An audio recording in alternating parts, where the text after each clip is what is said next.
I used to love dunking cheddar cheese in vanilla yogurt, for example. Can't defend it, but I would still do it.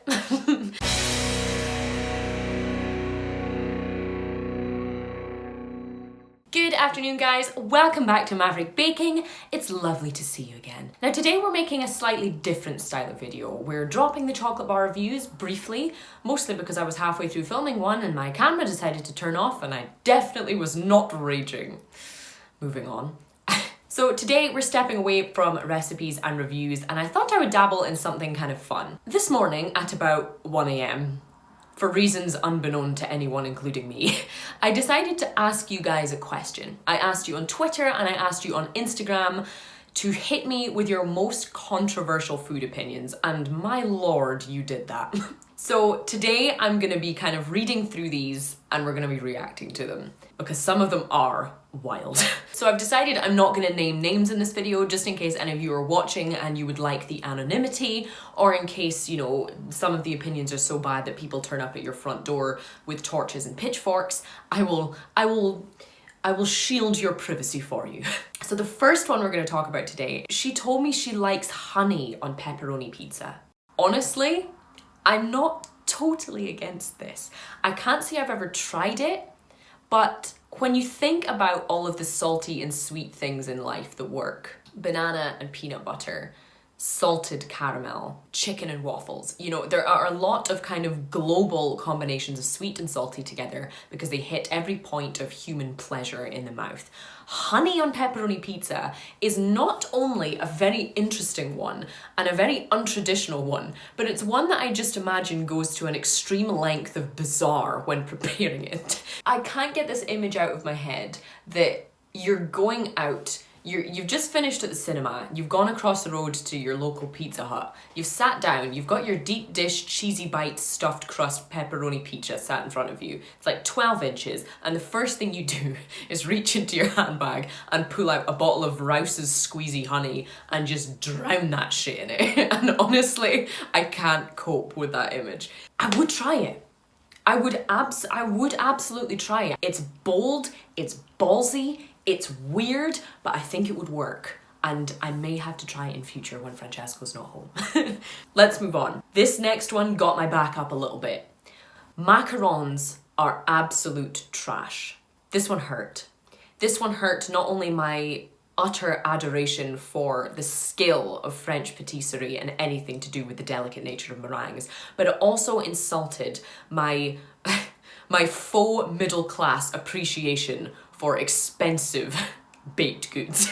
Macarons I adore. I think they're amazing. I think they're a wonderful canvas for so many flavors. They have gorgeous texture. They have crispy, they have chewy, flaky, sticky, sweet. They can be everything. But apparently they're trash and that upsets me quite a bit. There's something I don't make very often because they are quite tricky to perfect, but I would eat them at every given opportunity.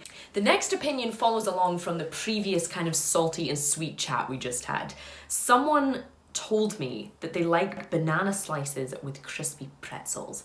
Now this I am fully on board with. It's two flavors I haven't specifically combined before, but pretzels, especially those mini super crispy pretzels you get in those like 1 pound bags, I would eat myself to death on those things. I love them and I'm not much of a salty snack person. So the thought of those with some sweet, super ripe banana slices, amazing. If I could throw in some peanut butter and some chocolate chips with it, you won't even get me out of the house that day. The next one is one that's kind of understandable. Someone just commented saying they don't like tuna, but everyone else seems to.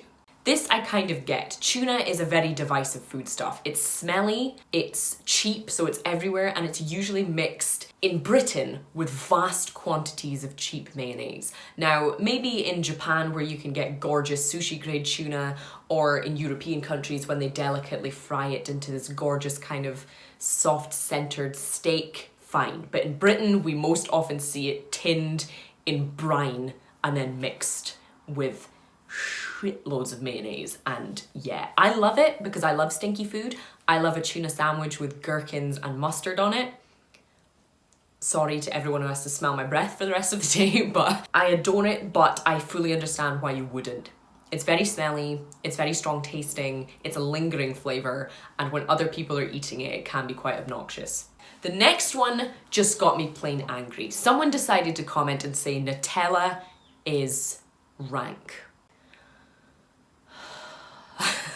Again, I'm not going to tell Francesco this one because he'll explode, but Nutella is perhaps the most sacred foodstuff I hold dear in my life, next to chocolate as a whole. Now, I understand nowadays it's not very popular because it does incorporate palm oil, as many kind of huge mass market products do, but it's just delicious. It's widely available, it's affordable, it goes so well in everything. It goes well in cookies, brownies, cakes, sandwiches, toast, crumpets, bagels, everything. Nutella goes so well with everything. It goes well with fruit. You can eat it out of the jar with a spoon. I love it. I've always loved it. I fell in love with it as a child. I will never stop being in love with it. I'm having none of that. The next one followed a similar theme when someone decided to have the audacity to tell me they don't see the fuss about cheese. Excuse me? Cheese as a whole is an entire food group. We're talking brie, we're talking crowdy, we're talking parmigiano. There are so many. That's before we even arrive in England and Wales to find the beauty of a stinking Stilton, the crumbliness of a vintage cheddar, that white kind of mouth-coating saltiness of Wensleydale. Cheese is life. Now, as someone who follows a mostly plant-based diet, and I know I have some plant-based and vegan followers, you guys may have enjoyed cheese beforehand, and I know that it's a reason a lot of people struggle to stop eating meat and dairy products, but my God, how dare you? Cheese is so good. Again, like Nutella, it goes well with just about everything. You can have it by itself in large quantities, in salads, in pasta, on bread, in risotto, in everything. It's so universally applicable. It's salty, it's creamy, it's delicate, it's strong, it can be everything, it's delicious. I'm having none of that. The next couple of opinions are interesting. Two people both use the word disgusting. One about dairy milk chocolate and one about avocados. Now, avocados, I'm a big fan of. Avocado to me is good and again, pretty widely available and applicable to things. They are expensive, they're not great for the environment or for the people who farm them, that has to be said. But avocado with spicy food or avocado on toast is fantastic. There's a reason it's so popular. The avocado is very bland, but that means it lends itself to any sort of kind of requirement for bland creaminess. I do like an avocado, but I can understand why you wouldn't be so hyped on them. Dairy milk chocolate, however, this one's interesting. We had another similar opinion in which someone said that Galaxy chocolate was better than dairy milk. Now, dairy milk was my first love, if we're talking about chocolate as a child. Chocolate buttons, twirls, flakes, the little kind of kids' dairy milk bars, Freddo frogs. I have always been a big Cadbury fangirl. Up until recently, and when I realised that most of their products are trash. But I will still stand by that dairy milk is vastly superior to Galaxy. Galaxy does have that smoother, velvetier, silky, creamy texture, but it's too sweet. Cadbury, even though it has that kind of distinctive chalkiness that's a very different texture, it's got such an iconic flavour. The fact they use the real milk in there makes a real difference. And I don't understand calling dairy milk chocolate disgusting. And personally, I don't understand how you can say Galaxy is better because flavour-wise, it just isn't. Texture-wise, maybe. Flavour-wise, no. So yeah, but some hot opinions on dairy milk today. Very interesting. We had a comment from someone who just said, hi. Hi. Interesting and wonderfully worded one from a fellow Aberdonian. We had someone say that croissants are pretentious butteries. Now, a buttery, a rowie, or I would just call it a buttery in my proper accent that I don't always present to you lovely people because you wouldn't understand what I'm talking about. A buttery is essentially a lard-based pastry. It is quite similar in its ingredients to a croissant in that it's basically just a fat, a flour, and a salt mixed into a wonderful, delicious thing. But butteries were kind of designed for sailors, I believe. The lard and the salt were used as preservatives so that these things could last a long time while people went out, you know, on fishing trips and things like that. But the byproduct is that they're absolutely bloody delicious. Croissants obviously were made a bit more kind of artistically. They were made with the aesthetics in mind as well, but flavor-wise, honestly, they're not far off. A croissant is enjoyable with a cup of coffee in the morning, just like a buttery is enjoyable with a big mug of milky tea. A buttery can be covered in butter, in cheese, in jam, in honey, in syrup, and a croissant is pretty much similar. A croissant I will never insult because they are a perfect invention that I admire endlessly, but I do love a buttery. And I can see where they're coming from. Someone decided to tell me that they love a tomato ketchup sandwich. This one's interesting. If you remember me trying the tomato ketchup chocolate truffles, that was the kind of Fortnum & Mason and Heinz collab, I kind of discussed the concept of ketchup on a white burger bun. It's the only time I really eat ketchup. I don't have very many meals that involve ketchup nowadays, but I did a lot as a child. Anytime you're at a barbecue and you have an overcooked burger or some burnt sausages, which always happens, no matter who's cooking it, they're always burnt. When you're having that at a family or friend's barbecue, in the UK at least, you always have it in these super cheap floury white buns, and I love them. They're so trashy, but I adore them. That cut open with a couple of overcooked sausages just drowned in ketchup in there is something I'm a big fan of. And I'm an even bigger fan of the last couple of mouthfuls, when you've actually eaten all of the sausage and all you have left is the kind of ketchup soaked white floury bun as the last couple of mouthfuls. It's probably very nauseating to some people, but I love it. Ketchup is a fantastic balance of sweet, of vinegary, of salty, and with a kind of bland fluffiness of white bread. While I've never had just a ketchup sandwich, I can see the appeal. Someone decided to say peanut butter is horrible. Mate. What? Unless you have a nut allergy, I do not understand this opinion. Salted peanuts are one of the most addictive, delicious foodstuffs on the planet. Now, it's when someone decided to blend them and make them into a delectable spread, amazing, glorious. Peanut butter is fantastic, much like Nutella. It has so many uses. You can use it in salty, you can use it in sweet, you can eat it from the jar, you can use it in curries, in sandwiches, in baking. It's so good. There's so many kinds of it. The super cheap kind that's filled with palm oil and way too much sugar. The super natural kind that's filled with not enough salt and sugar. Peanut butter is fantastic. Whether it's crunchy, whether it's smooth, I adore it. Again, no, we're not agreeing with that. This one I liked. There is nothing you can't put butter on. This I fully agree with. Butter goes with everything and it makes everything better.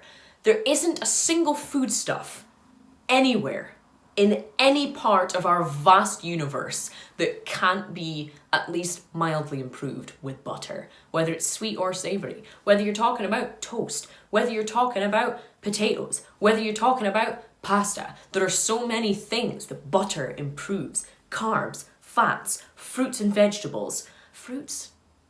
I mean, you could probably put butter on a banana, it would probably be great.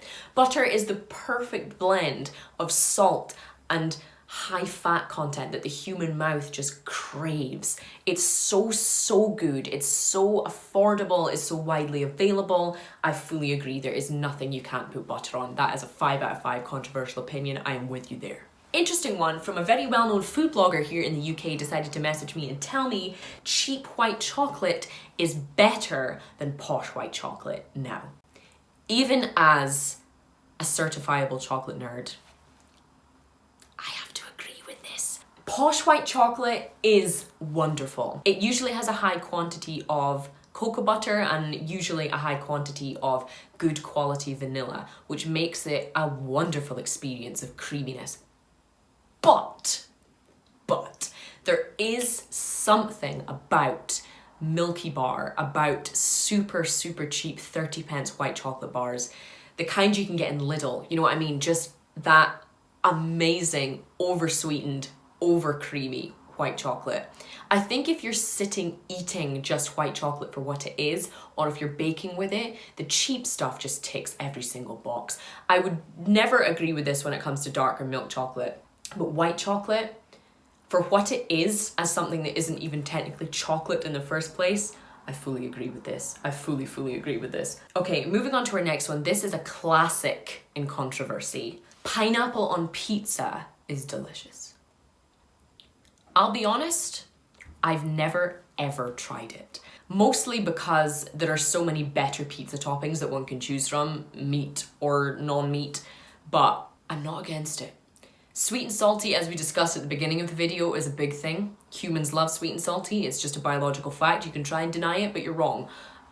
Pineapple has a kind of acidity that I don't know if I want with cheese, tomato, and bread, but I wouldn't be averse to trying it. It must be so popular for a reason, you know what I mean? I know that Italy abhor it, and I kind of understand that. It is quite obscene, but I'm not totally against it, and because I've never tasted it, I can't comment. One of my favourite responses was from a pal of mine who just said, tea is dead. Now, you can open up your own argument in the comments below if you believe that tea is a food rather than a drink, or if drink counts as food. That's gonna make my head hurt if I think about that too much. But this, again, I must violently disagree with. Tea and coffee haters are aliens to me. I don't know if it's because I'm from a cold country that has a vast history of using tea as part of its identity, but I just cannot abide by this opinion. Tea is great. No matter what kind it is, whether it's herbal tea, whether it's classic black tea, whether it's oolong or green tea, it's comforting, it's cheap, it's healthy. I really, really love it. I really love it. It's so versatile. It's good at any time of day. It's good for any kind of mood. If you're having a shitty day, let me get you a cup of tea. You're having a great day? Let's have a cup of tea, let's talk about it. When you're visiting anyone, cup of tea. When you're eating any kind of biscuit or chocolate, cup of tea. First thing in the morning, cup of tea. Last thing at night, cup of tea. Big fan. Can't abide by this. And the final one we're going to discuss for today is another one that I have always had strong feelings about, but never really hear about that much. So I was glad to see this one pop up. The discussion of a jam and cheese sandwich. I'll let you process that for a minute. Now, in my head, when someone says jam and cheese, I think of white bread, strawberry jam, and cheddar cheese. As much as I would like it to be a bon maman strawberry conserve and some vintage cheddar, this works just as well with your Hartley's seedless strawberry jam and some cheap mild cheddar. And it's really good. It's really, really good. It shouldn't be because strawberries and cheese aren't typically well paired, but my God, it's good. It's that same balance of sweet and salty again. The strawberry and the cheese, especially if it's cheddar, both share an acidity that works really well, especially when you eat it with some really soft, bland white bread. It's just really good. Salted butter and jam is a classic on toast, on croissants, on crumpets, everything. Just imagine it, but a bit more ballsy, with a bit more kind of fat content and salt in there. It's so good. It's something I haven't had in a long time, but I really want to try it again. If you ever had a peanut butter and jam sandwich, it's the same kind of vibe. The creamy saltiness with that kind of tangy sweetness. God, I really want one now. This has been interesting. It's been very, very interesting. I'm sure more controversial opinions will flood in after this video, and I would really, really, really love to hear yours in the comments below. Give me your weirdest. Give me something bizarre, give me something shocking. I used to love dunking cheddar cheese in vanilla yogurt, for example. Can't defend it, but I would still do it. If you guys enjoyed today's video and you'd like to see more kind of reaction type video things, let me know. In the meantime, that's all I have time for, so I will see you for the next one.